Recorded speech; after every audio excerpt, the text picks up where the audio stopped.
ভাবুন, আমেরিকার tourist visa নিতে গিয়ে কাউন্সিলর অফিসার আপনাকে বলে আগে 18 লাখ টাকা জামানত রেখে যান, আর ঢুকতে পারবেন শুধু 3টা এয়ারপোর্ট দিয়ে। ভাবতে পারেন একটা পাসপোর্ট কতটা অপ্রিয় হলে একটা দেশ এমন সত্য বসায়। 1 বছর আগেও ঢাকা বিশ্ববিদ্যালয়ের মঞ্চ থেকে অধ্যাপক ইউনুস বলেছিলেন, আমরা বিশ্বের কাছে যাব না, বিশ্ব আমাদের কাছে আসবে। কিন্তু আজ বাস্তবতা কি? বিশ্ব তো আমাদের দিকে আসছেই না, উল্টো একটার পর একটা দরজা আমাদের মুখের উপর বন্ধ করে দিচ্ছে। প্রশ্ন হলো, দোষটা কার? বিশ্ব আমাদের ছেড়ে যাচ্ছে, নাকি আমরা ধীরে ধীরে নিজেদেরই বিশ্ব থেকে আলাদা করে ফেলছি? যুক্তরাষ্ট্রের নতুন ভিসা নীতিতে বাংলাদেশের নাম আছে সেই তালিকায়, যেখানে পর্যটক বা ব্যবসা ভিসা চাইলে দিতে হতে পারে 5, 10 কিংবা $15,000 পর্যন্ত ভিসা বন্ড। মানে শুধু ইন্টারভিউ পাশ করলেই চলবে না, অফিসার যদি সন্দেহ করেন আপনি গিয়ে আর ফিরবেন না, আপনার ঘাড়ে চাপতে পারে প্রায় 18 লাখ টাকার জামানত।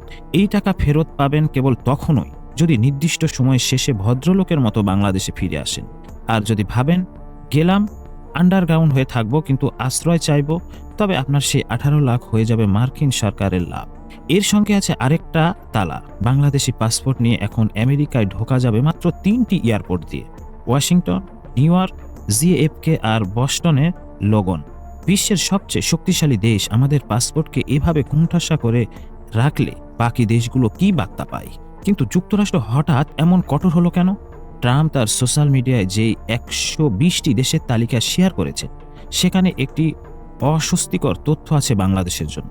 রিপোর্ট বলছে আমেরিকায় বসবাসরত বাংলাদেশি পরিবারগুলো প্রায় 54.8% কোনো না কোনো সরকারি সহায়তা, মানে welfare, food stamp, housing benefit এসব নেয়।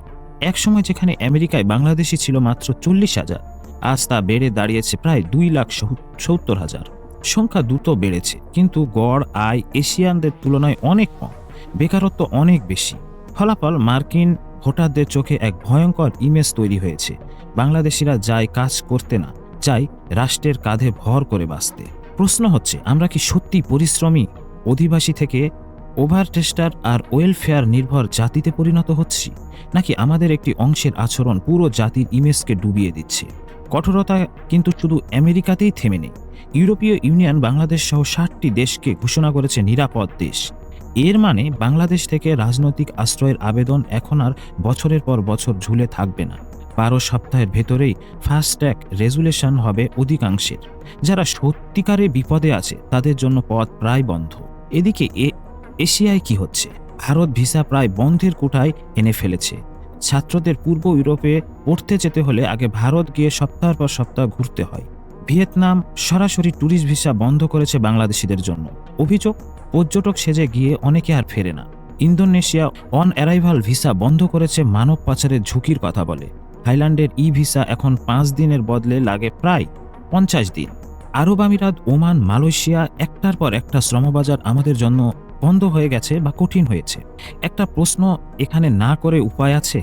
একটি পাসপোর্ট যখন একসাথে আমেরিকা, ইউরোপ আর এশিয়ার চোখে ঝুঁকি হয়ে দাঁড়ায়, সেটা কি কেবল বিদেশি কূটনীতির খেলা, নাকি আমাদের ভেতরের কোনো গভীর অসুস্থতার লক্ষণ? বিশেষজ্ঞরা বলছে এটা শুধু ভিসা নীতি নয়, এটা বাংলাদেশের জন্য এক ধরনের গ্লোবাল আইসোলেশন, বৈশ্বিক বিচ্ছিন্নতা।